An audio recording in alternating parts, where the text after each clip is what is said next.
Okay, this is lesson 104, page 290 in your books. It's over distributive property and estimating higher order roots. Okay, now when you're watching these videos, don't just watch the videos, because if you just watch the video, you might be able to understand it, but you really should have a piece of paper and a pencil, and you should be doing the problems as I'm doing them. So doing them yourself as you're watching me do them. Otherwise, you're just watching, you're not really engaging yourself, and you're not gonna get it as well, and you might have to go back and watch it again. So definitely have out a piece of paper and a pencil and be doing these, and have your book handy too. And you'll notice if you read through the lesson, I sometimes do it a little differently than the book does. Okay, so that's another reason why you should be working the problems with me while you're watching the video, or you might look at the book and go, okay, wait, I'm not understanding this. So be working the problems as I'm working the problems. All right, so 104.A, this is the distributive property, okay? So right here, we have 4 times 2 plus 3, okay? Now, if you were going to do this problem, I'm guessing that the first thing you would do would be to add 2 plus 3, and you would get 5. And then you'd multiply that by 4, and you would get 20, and that would be correct. All right, now this lesson is also going to show you another way to work the problem, which is the distributive property. All right, now for a problem like this, this is just an illustration, then we'll show you why it's important. Okay, so when you do the distributive property, what you do is you have a set of parentheses, and then you have some numbers in there that you're usually adding or subtracting, and then you're going to take the number outside the parentheses, and you're going to multiply it by the numbers in the parentheses. You're going to distribute it. That's why it's called the distributive property. All right, so what we're going to do is 4 times 2. Distribute the 4 to the 2. 4 times 2, that's 8. And then 4 times 3. Multiply or distribute your 4 to your 3. 4 times 3, that's going to be 12. Bring down your addition sign that was there, and then add the two numbers. 8 plus 12, which is also 20. All right, so same problem, we worked it 2 different ways. Once the way we've been doing it, and then once using the distributive property where we multiplied our 4 by the two numbers in parentheses and then added them, and we got the same answer. All right, the reason that you really want to know how to do this is because for a problem like this, it says use the distributive property to multiply. All right, if you look in your parentheses, there's nothing in here that you can add together because these are all different terms. Okay, so you can't work this by adding the things in parentheses first and then multiplying the answer by 4 because you can't add these things. So what you're going to do is you're going to distribute your 4 to each of these terms. Okay, so first we're going to do 4 times x. That's going to get us 4x, right? And again, just think of x as 1x. 4 times 1 is 4, so 4x. Then distribute it to 2y. Now make sure you have your addition sign because we still need to keep these terms separate. All right, so 4 times 2y, that's going to be 8y. 4 times 2 is 8, and then your y. Lastly, you're going to distribute your 4 to 8. All right, in this case, it's a negative, so we bring that down, and 4 times 8, that's going to be 32. All right, so here's your answer.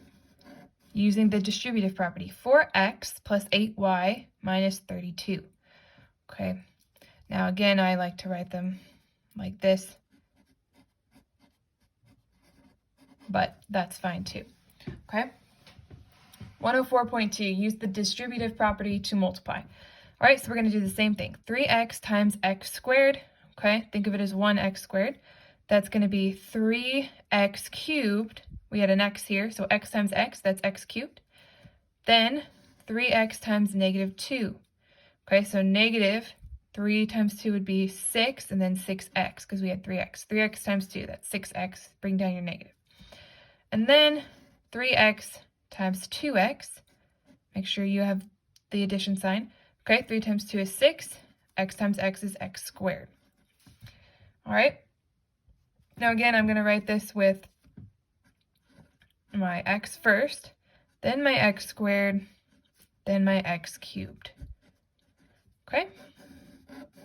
But that's your answer. Do you see how we're distributing here?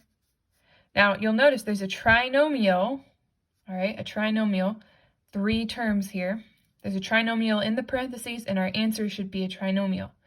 Okay, so make sure that you are bringing down your signs to keep these terms separate. If you don't bring down your signs, it's going to look like one big term, 3x cubed, 6x, and that's just not correct. Oh, there, I smudged again. Okay, so just make sure you're bringing down your signs. All right, that's the distributive property.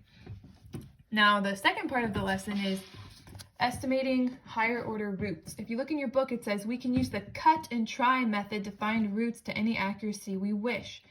However, the multiplication required is often time-consuming and untidy. Therefore, we will just practice finding whole number approximations of higher order roots. You guys have been doing the cut and try, and I haven't required you to do these, but I am going to require you to do the estimations to the nearest whole numbers, all right, because these aren't as hard. All right, they don't take as long. All right, so it's pretty similar, but you're only looking for whole numbers. We're not looking for, 1 and 2/10 or that kind of thing, just 1, 2, 3, 4, those numbers.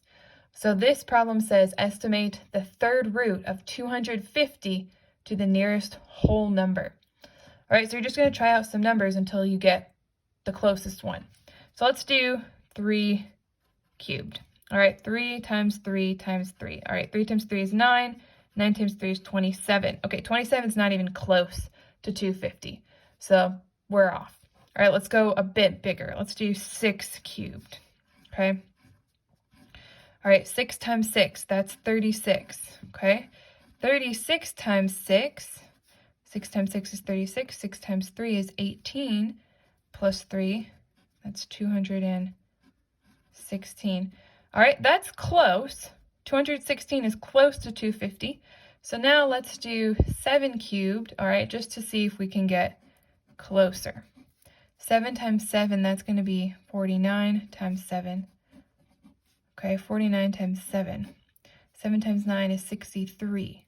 7 times 4, that would be 28 plus 6. Okay, 6 plus 8, that's 14. So 34, 343. Okay, that's going to be too big. 216 is closer to 250 than 343 is close to 250. So your answer is not 216, but it's 6. Estimate the third root of 250 to the nearest whole number. That's going to be 6. 6 cubed is as close as you're going to get. The next whole number, 7, is too big. Okay.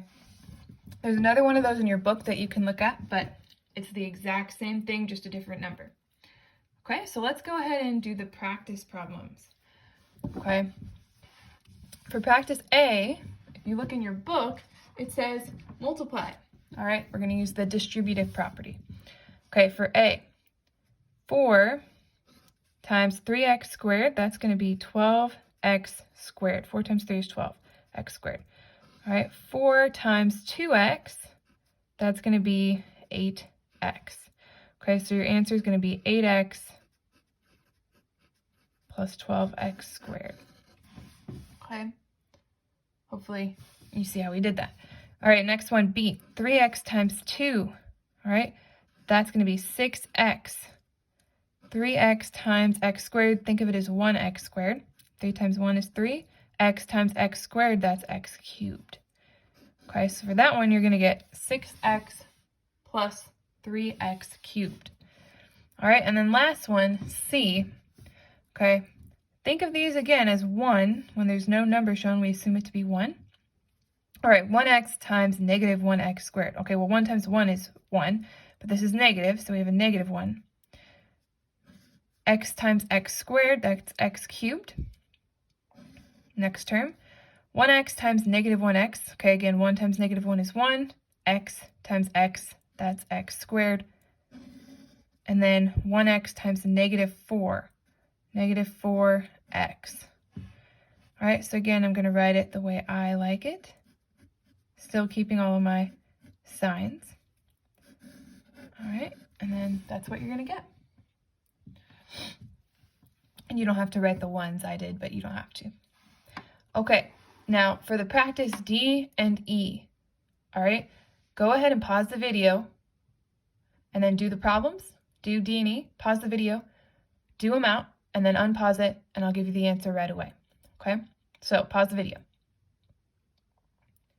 All right, I'm assuming that you've paused it and worked them. The answer to D is 5, and the answer to E is 3. All right, now I'm actually not going to work these out. If you didn't get those answers, just go back and you'll be able to figure it out. Okay, now on your lesson, make sure that you're including your practice answers at the top. Since we're not going to be able to do these in class, I have to see your practice answers, okay? So those are part of if you got your lesson complete or not. And I'm going to be looking for work. So if you just have an answer and there's no work, all right, then that's not going to be good. Okay, that's the end of lesson 104.